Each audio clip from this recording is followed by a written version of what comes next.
Chris came into Trivelo coaching with talent, experience, but one big problem. His body just kept breaking down, with years of niggles stalling his run progress. Plus, he was a strong athlete, but stuck, and his goals were simple. He wanted to get to the 70.3 World Champs injury-free, and he wanted to improve all around to be able to finally execute a complete race, something he was lacking. So what happened next is the reason this episode matters. Chris rebuilt with us from zero run volume. We got really specific with his training. And so what happened? Last weekend, 9 years on from his first Noosa triathlon, he produced his best numbers ever and had a race PB. This is how an already established athlete turned a stalled potential into his fastest Noosa triathlon ever. We're going to go through exactly how he did it. And Dad, Chris was one of those athletes that came to us, typical of a triathlete, a very good and confident all-round athlete, a very good threshold athlete, so it means he could just hold the same sort of power all day, but he wasn't improving. Yeah, it's one of those great stories, isn't it? And there's a couple of things. One, that 8 years on, you're actually getting a better athlete. And this is not an athlete in his 20s or 30s. This is an athlete who 8 years ago was in his 40s, and now he's in the 45 to 49 category. So he's actually still improving. And I want to make that point really clear. Those people who think as you get older, you shouldn't have expectations of improvement, you couldn't be further from the truth. And that's the real first point that I want everybody to let that soak in. And so that's really aspiring for others to know that if you get the right structure and program, you can actually think about being a better athlete over the journey. And also, the way you ride. We have said this many times over our 300 or so episodes. Like, you can be a really good threshold rider, but if you don't actually race the course, how it's set up, then you don't actually get the results you want. So just by tweaking a lot of the ways, the nuances of where the hills are, what do you do with the wind, how do you ride the downhills, how do you ride the flat, riding the course. I think I'm so sick of saying those sentences, when I'm giving a race plan. And don't forget, ride the course. Don't just stick with the same number, whether you're in a headwind, tailwind, uphill, downhill. Ride the course. And he's done that, I think, the best out of one of the best out of all of the athletes we coach. Yeah, absolutely. So I want to take it back to his starting point. It was Feb 2024, so he's been in the program for 18, 20 months or so now. And at that point, he was a comfortable swimmer. He could swim 148 per 100 for his swim time trials for a K. His FTP was already very respectable, and he was confident in his bike riding. He had a FTP, a 20-minute testing number of 287 watts, and he could ride almost 40 Ks an hour for his FTP, which is pretty impressive. But at that point, he had just had so much injury. He would just start running again, get injured, start running again, get injured. And we had no running data available recent enough to really go off because he'd just been injured. So we're basically starting from absolutely zero with running. And so what do we do with an athlete in that position? If someone's a really good rider, they're already at that top end, they're a great threshold rider, but they're not running. What's our mindset from a coaching group? How do we start with them? Yeah, instead of dwelling on the negative, I can't run, poor me. And this is not the way Chris went. He went, what can I do with my swim and bike whilst I'm actually getting my running back on track? And so he really honed in on that bike's understanding how to ride the bike properly, as I said in the introduction. And that takes a lot of practice, as you and I know. It's easy to hear a coach say, I want you to ride in these ranges, but for you to go and actually do it and nail it, that's such a hard thing to do. And for anybody who's gone out there and tried and listened to our podcast and tried to ride in their ranges, every time you've got a changing gradient on a road, and let's face it, every bit of bitumen that you're riding on outside, the gradient changes within 5 or 10 meters of what you were just doing a minute ago, what you're doing in the next minute. And that's because no road is perfectly flat. So you've got this scenario where the pressure you feel in the legs changes, and you have to be really tuned in to know that, okay, the pressure's just slightly come off. Now I need to add some more pressure or change gears. And they're the things that he's really learnt. And the athletes who really nail riding in the ranges, they're the ones who practice this. And this is a really good example of how useless erg mode is. Erg mode holds you in a position and you don't get to practice when the gradient changes. And I'm talking subtle changes. You might be on a flat stretch of road where all of a sudden the pressure comes off your legs, and it doesn't feel like you've gone downhill, but it could be just a slight dip in the road for 20 metres. And you have to be attuned to that to actually get the power back on, the pressure back on your legs, so that you can stay in the range. And it's almost like, I play a game myself with, if I don't keep the power between, I'll just randomly say between 240 and 260, I'm going to drop off a cliff. So the pressure or a lion chasing me is going to catch me. If I stray outside of these ranges, I'm going to be having a negative result. Consequence is negative. And I think Chris has really, really done that well. So when someone is such a good threshold rider, we have to kind of do the opposite. We have to work on their top end. And so for him, it just became clear that he needs much more VO2 work. And that is hard. VO2 training is hard. And we've essentially set him 18 to 20 months worth of very consistent VO2 sessions. For a lot of athletes, their two main bike sessions for the week might be one VO2, one threshold to practice. I would say for him, majority of the time, it's been two VO2 sessions a week, and definitely depending on the period of the year and coming up to a race, we might do more threshold work, but very consistently, it's just been, Chris, more VO2 work, stuff under 2 minutes, stuff 3 minutes and under, stuff at 1 minute under, 30-second efforts, 2-to-1 ratio, 30-15s, or 1-to-1 ratio, 60 on, 60 off, 2 minutes on, 2 minutes off. And that's hard mentally. And what he has done so well is turned up to every session so committed to staying in the ranges. And we say it on the podcast, it's very easy to say, like you just said, but to actually execute it every single session. And athletes think that, VO2 sets are just about gassing yourself and going as hard as you can and recovering and doing that over and over. But Chris's approach is exactly what we talk about with the Traveler method. And it's practicing staying in the ranges really, really as consistently as possible and not going out of them. In that example, like you just used, for every single set, when you can do it for 30 seconds, you can do it for a minute, you can do it for 2 minutes, you can do it for an hour in an actual race. But if you're not practicing that, especially if you're on the trainer and just doing erg mode all the time, you're going to get outside and you're going to get found out. And that is the next key I wanted to mention, is that he does majority of his sessions outside. We're not saying that's a requirement for riding well, but if you can train outside, that is the preferred option. If you've got the option to train outside on a velodrome or on an out and back course, that is the preferred option, because he has spent over the last 18 to 20 months so much accumulated time outdoors in the TT position, holding the ranges really within a narrow window in outdoor conditions. And you just can't replicate that in an indoor trainer. We love the indoor trainer. It's unbelievable. It's a great training tool. It's great for a controlled environment, but it's so easy to stay in the ranges on the indoor trainer compared to outdoor. And he's just done VO2 sets over and over again, race-ready sessions, longer time trial efforts, even around the velodrome, like you said.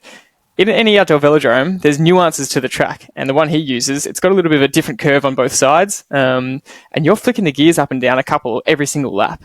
And he does this so well, where if the range for the set is 300 to 320 watts, he barely goes outside of that. Most riders will go 340 watts, 280, 330, 290, 310, 300, 320, 300, just really up and down. And he holds it in such a narrow window, like he's on a trainer, but that's because of all the practice he does outdoors. Yeah, and the next step of that is it's all very well to say, you're very good at holding the power in the ranges, but the minute you've got a headwind, the minute you've got some sort of slight gradient change, that's when you have to actually be so attuned to filtering through the gears to allow you to stay in the range. And that's the problem with indoor. If you're just riding with no gradient changes, it's very easy, as you said, to stay in the ranges. And it's even easier if you use erg mode, where you're not even practicing that. The machine's holding you in a cadence that's, if your cadence range is 90 to 100, the erg mode would hold you at 95, the mid-range. And no matter if you tried to ride at 100 or 90, it would drag you back. And the same with power. If your range is 300 to 320, it would hold you at 310. No matter if you wanted to ride at 320, it would drag you back to 310. And that's the problem with erg mode. It doesn't teach you how to ride the bike in changing gradients, changing conditions, changing wind. And so by going outside a lot, and a lot of people don't have the time or they don't have the facilities to do this. But if you do have the time and the facilities, then make that effort to go outside, because you will be a much better rider. And we can talk about, you can do some things differently on the indoor trainer where you actually don't load the Training Peak session if you're using Zwift onto the Zwift screen, and use a course where it does have undulations. That is the next level. We don't talk about that much in the podcast, but that is what you can do to actually get practiced indoor. So it's not like indoors, just going to give you in this position where you have to hold the ranges because it's holding you there. You've got that opportunity if you change it up a little bit. But getting back to what Chris has done well is, he's riding the conditions all the time, which means, on a velodrome, it would seem easy to just ride even power, but it's not, because there's always going to be, in a 30-second lap of a lot of velodromes, there's a headwind for 8 seconds, there's a crosswind, then there's another headwind, then there's a crosswind. So you're forever having to change gears, and that's a great place to do that. And then you go out onto the main road where the gradient changes. You're forever having to use the gears. And we talk about that a lot on the podcast before, where you could go and do a 2-hour ride and you may change gears 700 or 800 times, compared to someone who doesn't really know how to ride in the ranges. They're just changing gears 15 times and they're stuck in the one gear. So they're the things that Chris has listened to and has gone out and practiced. And so the difference between his improvement and not improving is his willingness to adopt our strategy. And it's no coincidence that the Trivalo athletes are some of the best time trialers going around in we've just had a world champion in the cycling Masters time trial. And here we are we know that Roland wins most of the fastest times in his pro field. And here we are with Chris in his 45 to 49 being the fastest rider on the day. And people might say, well, that's great. What about his swim and run? But to get from where he was to being now the fastest rider is an improvement. That's what we're talking about. And sure, we need to work more on his swim and more on his run, but we've already established that he is now got his bike riding down pat and got to the level, got to a position where he is a really competent time trialer now. And we'll go through all the disciplines. So, basically in the 18 to 20 months, his 20 minutes is now peaked out at 318 watts so far. So that's a 31 watt increase from 287. For someone who was already a good rider to go up 31 watts is fantastic. But more specifically, his 60 minutes has gone from 274 watts, his best 60 minutes with us, to 301 watts. So again, a 27 watt increase. But also, he's able to now, in those 60 minutes, crack 40 kilometers an hour. And that's really, really impressive. And from his first 60-minute test with us at 274 watts, he was at 39 k's an hour. And then his 301 was at 40.5. And he was 1.2 kilometers, I think, in the same course down the road, 1.2 kilometers down the road. If you just think about that, the same athlete, if you stretched out 1 kilometer in front of you, that's how much further down he is in the same test. You are just so much further along. That's impressive. That's the kind of, when you look at that side by side, you go, wow, that's kind of what we wanted to see. Yeah, it takes you to do a kilometre on the bike, depending on, if you're doing 30 k's an hour, it's 2 minutes. So it's somewhere around, you're a minute and a half, you have to sit on the side of the road for a minute and a half to wait for you, Chris rider A, Chris rider B. A minute and a half's a long time to wait. That's how far up the road you are. And that's so encouraging to know that, if you just follow this process, you will end up getting such increases that it's you can't wait to train again. It's so encouraging and motivating. And I got to say, his willingness to be on board with that takes a lot of effort. And a lot of people will get, almost upset that, the program doesn't seem to be changing. I'm doing the same things. I'm just doing a lot of VO2. Can we have some variety? Well, yes, you can have variety, but what are you after here? Are you wanting to be the best bike rider that you can possibly be, or do you want to have some variety and be okay with mediocre? And they're the questions that, you've got to answer yourself. If you're happy with that, then we're okay with that as well. But if you're coming to us striving to be as good a bike rider as you can possibly be, this is what you have to do. And there is variety in the VO2 sets. You don't just do the same 30-15 session all year round for 2 years. That's not what we're after either. But yeah, his willingness to be disciplined with the sets, and mentally they are hard. And some days when he wasn't feeling it, he would put in his notes and just say, look, I just aimed for the low end of the range today. Just really wasn't feeling up for it. And that's okay. You're just still in the range. And there was many days where he actually dry retched in the VO2 sets. And that's pushing yourself. And you don't need to do that, but that just shows that level he gets to really be disciplined on himself. The last point, just before we move on from the bike, I want to touch on with the trainer is that we really want to say that the big benefit of the trainer is the controlled environment and is the pressure on the pedals. A lot of athletes and cyclists that originally come to us, their problem is they don't know how to hold pressure on the pedals. And so the trainer really teaches that. And in an hour ride, you may get so much more value by being on the trainer because you just can't stop pedaling. Whereas out on the open road with traffic lights and stops, so many cyclists come to us and they're doing, hours of riding per week, but they're probably actually riding half that time because half the time's spent freewheeling in a group, chatting with friends, with traffic lights. So that's the big value. But then the next evolution is once we see people riding on the trainer, if they get too much into the trainer, they stop being able to keep pressure on the pedals outside in a time trial. And the trainer really just holds it for you. So there's huge benefit and we absolutely love it. But if you want to be a good time trialist outside, you need to spend as much time as possible on the TT bike in position outside. And look, the caveat to that is you have to have the appropriate course outside. Otherwise, the trainer is better. If you have a course that's got interruptions and you can't keep the pressure on the pedals, then you're better off not riding outside. You're better off being indoors.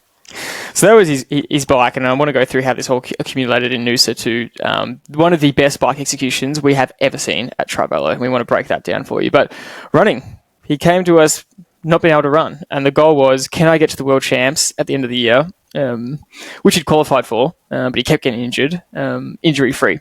And so we basically just had to start from scratch, and we just went, right, if this is your history, we're going to take it right back. We are absolutely slowing down. We are being as patient and as conservative as you could possibly be. And we were so disciplined, and to his credit, he just did exactly that and didn't try and rush it. And we were so slow. We were slower than, if you just think of a slow program, we're probably even slower than that. And it was very low volume, very easy running, and we just slowly built. And even with that, he had a couple of little strains and niggles that popped up, and we went, wow, okay, we really have to be careful here. We made sure we were never running 2 days in a row. We were really, really careful with our volume. And look, he got to the World Champs and he was able to run. And there's a little bit of a story about how the run went there. He himself overheated at the World Champs and so couldn't run due to fitness, but his injury didn't stop him, which was fantastic. But running-wise, it took him until maybe 6 months into the program where he had enough fitness, we had enough confidence in his running that he did a 5K time trial. And it wasn't a flat-out time trial. We weren't going to risk him running as hard as he could, but he could run solid and get a decent time trial effort out of himself, and he ended up at 4:36-minute K pace. He had previously, 10 years ago, his PB was 3:51 for 5K, 3:51 pace. Then August this year, so 18 months later, he was back at 4:01 pace. He just did a 5K time trial, fresh at 4:01 pace. So he's back at his running times from 10 years ago. I have to say, touch wood, this has been an unbelievable year of consistency. He hasn't been injured this year. And then just last month, in October, he tested 5 kilometres off the bike at 4:03 pace. So 20 minutes and 5 seconds fresh in August, and then 2 months later, off the bike, off a 60-minute FTP test, he's done 20 minutes, 15 seconds. That is absolutely flying off the bike. So that is the type of run progression where you have to be disciplined to stick to that sort of program and not rush it. And he's done that. And look where he is 18 months down the line. And it's so challenging that you have to be patient, and it takes a lot. What are we trying to do here? Why are we being so conservative? Well, your body has to get used to absorbing the load, and the way we approach it and the way we get people to be on board is we remind them that they are riding the house down. They are absolutely pushing the high intensity, as we've explained. He's doing lots of VO2, lots of threshold. We are really doing a lot of cardiovascular stuff where he is, breathing through his mouth. He's absolutely pushing the limit to his breathing. And so the body doesn't really know that it's unfit for running. It just knows that it's fit cardiovascular for anything, for swimming, for biking, for mountain biking. It's fit for running. The cardiovascular system is fit because of the cross training that he's doing. If he was just a single runner, we would be cross training him with swim and bike. But because he's a triathlete, we're actually developing his swimming and biking. And so when he comes to start running fast, the cardiovascular system isn't what's holding him back. It's his musculoskeletal system. And what are we trying to do with his running program? We're just trying to build his ability to absorb the training load so that he doesn't get injured. So just doing some, consistent running where there's no intensity, but he's not trying to run slow. He's not trying to run fast. He's trying to run his normal gait, and we're just increasing the duration of his running over a long period of time. So he's still doing the sessions, but there's actually no intensity there. It's all about the duration of the run and the frequency. So we're cutting out that intensity aspect because we know we're getting it on the bike, and therefore when he comes to run fast, it's not going to be his breathing that's going to hold him back. It might be a little bit of soreness in the legs that are going to eventually hold him back. And when you're doing a 5K or a 10K race in a triathlon, whether it's a sprint or an Olympic distance, you are less likely to start to stiffen up as if you were in a 70.3 where it's a half marathon. And of course, that's much worse when you're trying to run a marathon. You haven't got the endurance. So that was the program, basing primarily on just getting his body to absorb the load without the intensity. And it's worked. And look at, as you just explained, he has not done any hard running, and yet he's knocked his time from 4:36 pace down to 4:01 fresh, and now he can run off the bike, 4:03. And look, the run he did at Noosa, admittedly, it was a boiling hot day for a 10K run off the bike. That's probably, one of the better runs he's had, and his effort with execution, as we're going to talk about, was what we're most pleased with. Yeah. And I will say we had a conversation in January this year where we had put together a program where he was running well. We hadn't done anything above zone 2, and we said, all right, we're going to start introducing some zone 3 just above zone 2, and then after that we're going to introduce a little bit of zone 4. And we still were very patient. It's taken 10 months, and we slowly introduced a little bit more of that, but we basically have still not gone into VO2 work running. I haven't touched that. He's only gone up to just sub-threshold, and yet his running has improved. So look, I want to finish off kind of this case study with talking about his some of his races and how it panned out, and especially Noosa. We talked about it at the start, but there's been 2 races this year where he executed like his goal, like a well-rounded athlete, a full race. And the first one was earlier in the year in March. He did a 2x race where he was able to execute all 3, and he ran a 10K at 4:32 pace in the race, which was a 45, I think, minute 10K. 45 something, which, when we started the program, that just seemed so far away to be able to do that. He couldn't run 4:30 pace for 1 kilometer, and to get there, that was awesome. But the key to that race was he actually, for the first time, went under the 1 hour mark for 40 kilometers. He time trialed and rode 59 minutes, averaging above 40 k's an hour inside a triathlon. That was just a phenomenal kind of milestone. And so for his swimming, he came to us as a 148 swimmer per 100 for a 1K time trial, and his PB now is 144 per 100 for a 1K time trial. So a 45-second PB from the start. There is more time to be gained there for sure. But remember, the way we like to program is we find more time gains in the bike and run. So that's off only 2 swims per week. He's able to still find that improvement. He's got a lot more he could improve on with the swim. And so that's a conversation that we have is if you want to be more competitive in the age group now, you're really getting to the peak of your bike. Your run you've still got minutes to come with that. But you could opt for more swimming volume if you wanted, if that was important to you.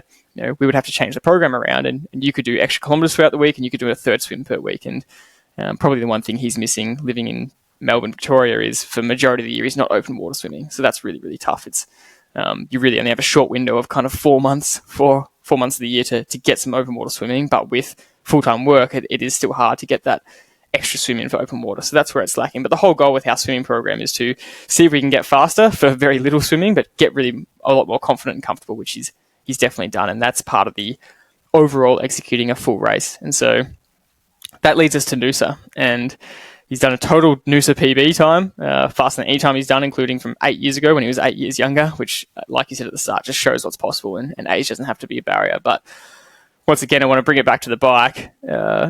This is one of the best executions that we've ever seen in terms of how to ride a time trial course. Noosa, if you're not familiar with it, it's a triathlon in Australia where it's got one big climb in it. It's kind of a little bit undulating out to the climb, then a big 7-minute climb, then rolling hills, and then a big descent, and then kind of undulating, mostly flat back to town. I wouldn't say undulating is quite aggressive. It can be quite a flat course, but there's definitely undulations in there.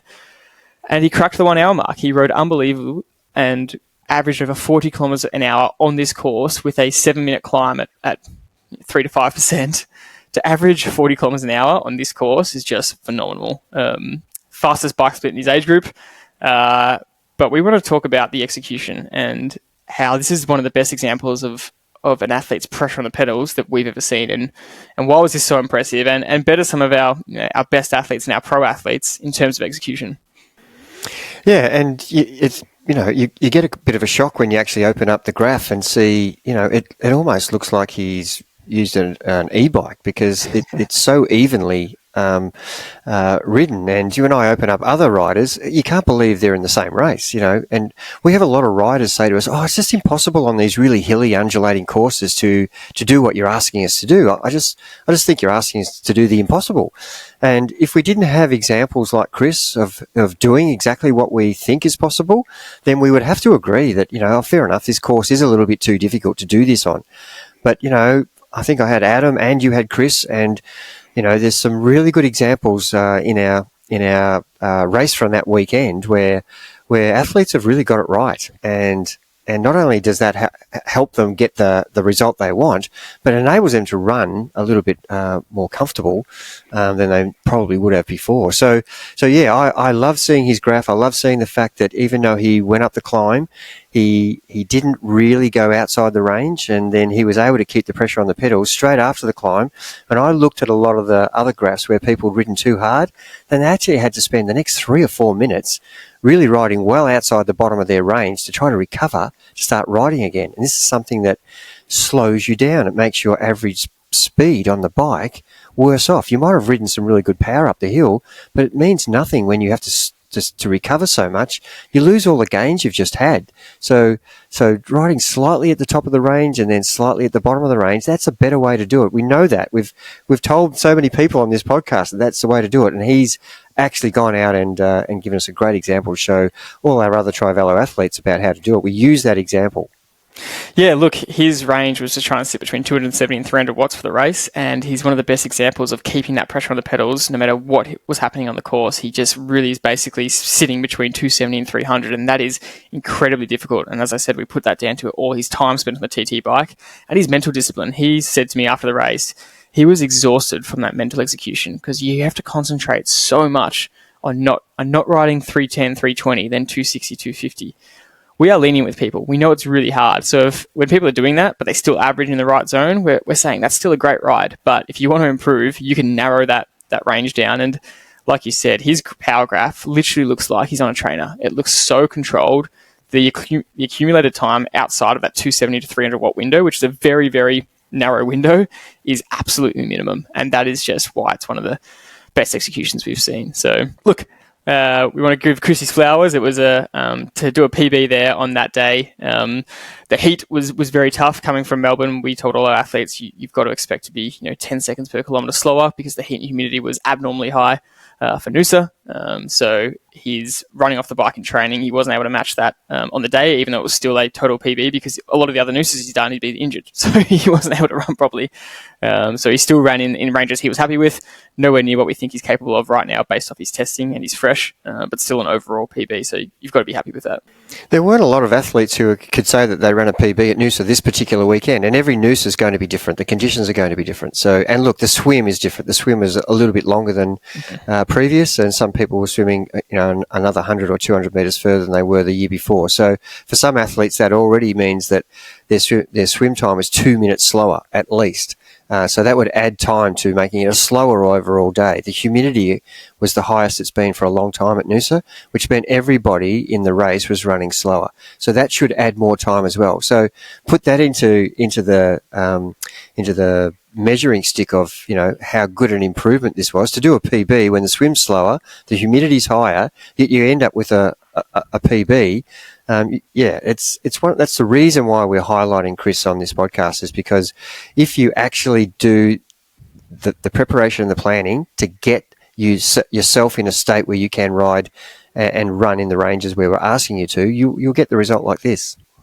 So, did he achieve his goals with us so far? He set out to get to his A race, the New Zealand World Champs last year, injury-free. He did that. He got there, able to run a full half marathon off the bike and get through the whole race. Can he execute a race from start to finish, swim, bike and run? Yes, he's done that twice this year in excellent fashion. And then his next goal is become a higher level competitive age grouper and then build up in his 70.3s and do his first Ironman, which is the next steps for him. And he's right. The best bike split of the day. You can't get any more competitive than that. And we just want his swim and run now to start catching that. But I guess the lesson, Dad, what's the last thing we want people to remember from Chris? For me, I think it's, if you said to him at the start, it's going to take you 18 months to get back to 4-minute K pace for 5 kilometers. Are you willing to do that? His answer would be, I don't care how long it takes, just keep me injury free. And then that discipline of just really forcing yourself to train like you want to race is the big lesson here for me. What about you? Yeah, look, I said it right at the start. Patience is a really hard thing to acquire, and being in it for the long haul. Those athletes who come to us who are saying, look, I'm okay with, if I want to get to this level, I'm asking athletes in their interview, what's your goals? What are you trying to achieve here? And they'll give me these really high achieving goals that are quite away from what they're capable of doing now. And I'll say to them, are you willing to put the time in and be patient and do this over a long period of time? And if their answer is no, I expect that to happen in the next 12 weeks, then that's the wrong type of athlete. So Chris is the athlete who's saying the opposite. You just give me the program and I'll be dedicated enough. And I don't mind how long this takes, but as long as you can guarantee that I'm going to get where I want to, then I'll be happy. And that's the attitude that I want most athletes who are in this sport for the enjoyment factor of over a period of time. This is where I can get to. In 6 months' time, if you have that attitude that you're just ticking off the sessions, being consistent, being patient with the program, and not trying to fast track everything. People who try to rush things, there is no quick fix. In most things in life, if you try to take the shortcut, you're going to come undone somewhere. So trust the process, and it does take time. And running's actually worse because you can't run a lot because it takes so much impact on your body, whereas riding is one of the easier ones to improve on. I shouldn't say that too lightly. Easy is not the right word, but it's one of the ones that you can improve on quickly. Swimming is hard because it's technique.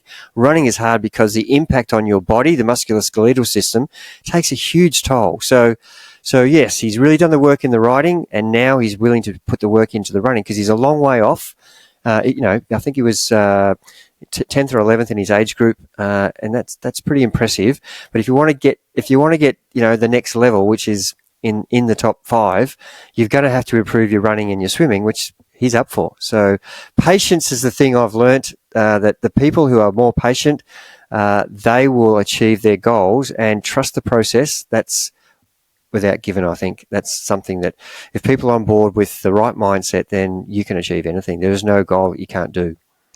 Do you want the same sort of individualized coaching and specific help for your programming and how to improve across the board? And do you want it all based on individual data to you? Well, that's what we do here at Triathlete Coaching. We do exactly what we did to Chris. It doesn't matter where you are in the age group. If you're first place or last place, we want to help you improve. And if you want to get help improving and get individualized coaching to you, go to triathlete.com.au, apply to get coached there. We'll walk you through our process, and then you can come on board for a guarantee that will help you improve.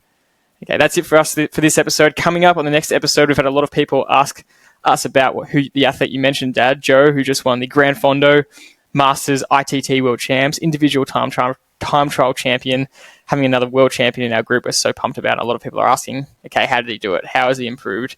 How did he become the fastest time trial in the world for his age group? Well, that's coming up in the next case study. We're going to talk exactly about that. We hope you enjoyed listening to this episode. As always, thank you for joining us, and we'll see you on the next one.